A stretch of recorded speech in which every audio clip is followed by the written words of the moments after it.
My name is Alina. I'm 23 years old. I was born in Kharkiv, Ukraine.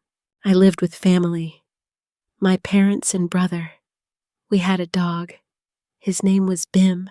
We had a garden. Cherries grew in spring. Snow came in winter. It was peaceful there. I studied at university. I wanted to teach. I loved reading books, especially in cafes. I had good friends. We met every weekend. We laughed, danced, and dreamed about travel. We didn't have much, but we had love. Simple days, soft music, warm tea after dinner. I took the train to school each morning.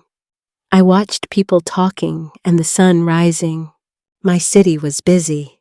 Markets, schools, museums, children in playgrounds, mothers with strollers. I never thought my life would change. But one morning, everything went silent. I woke up early. Sirens screamed outside suddenly. My mother said, "Get dressed, quickly now." Explosions shook the air. Windows rattled with fear. Smoke rose far away. I held my breath. We packed small bags, just clothes and papers. My father stayed home. He said, "I must." He joined the army. My brother cried silently. We hugged him tightly, then ran for shelter. Shops were all closed. No buses, no trains.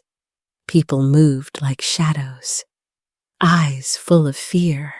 We slept in basements, no lights, no heat, cold food, loud nights, no dreams, just waiting. Some friends left first, one by one. No time for goodbyes, only prayers and tears. I didn't want to, but I had to. My mother whispered, "You must survive this." I took my passport, one coat, one backpack. I looked back once, then walked into unknown. I reached the station. Trains were already full. Mothers held children tightly. Fathers stayed behind, crying. I waited in line. The cold felt sharp. Snow fell without sound. So did my tears. No one spoke much. Just eyes, just movement. We all understood. This was not goodbye. I sat on floor. People packed around me. Children whispered in blankets. One woman passed out. We crossed into Poland. I crossed without sleep. My legs were numb, but my heart burned. I called my parents. Signal was very weak. My father said, "Be strong, my girl." My mother was quiet. Her voice held tears. She said one thing, "Come back alive, Alina." Volunteers gave me soup, a coat, some gloves. They asked no questions, only offered warm kindness. That night, I knew I lost my past, but I still walked because I had to. My plane touched down. I saw no snow, only wide streets and lights everywhere. People spoke so fast. I didn't understand much, but they smiled often. That helped me breathe. An officer checked documents. He nodded and said, "Welcome to America, Alina." I almost cried there. A volunteer picked me. She held a sign. "Ukrainian program, Alina." I followed her quietly. We drove through neighborhoods, big houses, clean parks. I saw American flags in front of homes. She brought me clothes and a warm meal. I said thank you in a shaking voice. That night, I slept in a quiet room. No sirens, no bombs, just deep silence. I missed my family, but I felt safe for the first time since the war started. I was far away, but I was alive, and this country whispered, "You can start again." I moved to Chicago. A host family helped. They gave me space and treated me kindly. I started learning English. One word each day. Hello, sorry, thank you. All felt like progress. I got a job, a small one first, babysitting 2 children after school each afternoon. They talked so fast, but they laughed too and shared their snacks. I felt less alone. I bought a notebook, wrote every new word, listened to music, and watched cartoons slowly. I missed my brother, his jokes, his voice. I missed my dad, still fighting back home. My host mom said, "You are very strong." She helped me open a local bank account. I sent some money back to my mother. Not much, but enough to say, "I'm okay." It wasn't easy here, but it was possible, and every new day gave me more light. I miss my street, the trees near home, the smell of bread from the corner shop. I miss my grandma, her voice at breakfast, her tea with jam, and soft hands. I miss the market, fresh apples and cabbage, women selling flowers with strong voices. I miss my language. Ukrainian sounds warm. I whisper it quietly to feel close. I miss the snow, heavy, white, and quiet. It covered the world like a soft blanket. I miss small things, chores with my mom. Even school felt special now that it's gone. I miss my church. Candles and singing together. Peace inside walls, even during war. I carry memories daily, in photos and smells, in music and food. They never leave me. Missing is part of starting over with love. I moved forward, but I look back. I met a girl. Her name was Anna. She came from Odessa, just 1 year before. We spoke in Ukrainian. It felt like home. We laughed in cafes and cried less often. She took me Sunday to a local church. It was small, but filled with warmth. They sang in both Ukrainian and English. Old voices, young hearts, all holding hope. A woman served borscht, just like my grandma. Steam, garlic, and love came back instantly. One man helped me practice simple English phrases. He smiled and said, "You're doing just fine." I joined their group. We cooked and shared stories, photos, prayers, and future plans. We were far away, but we were together, and that changed everything, inside and outside.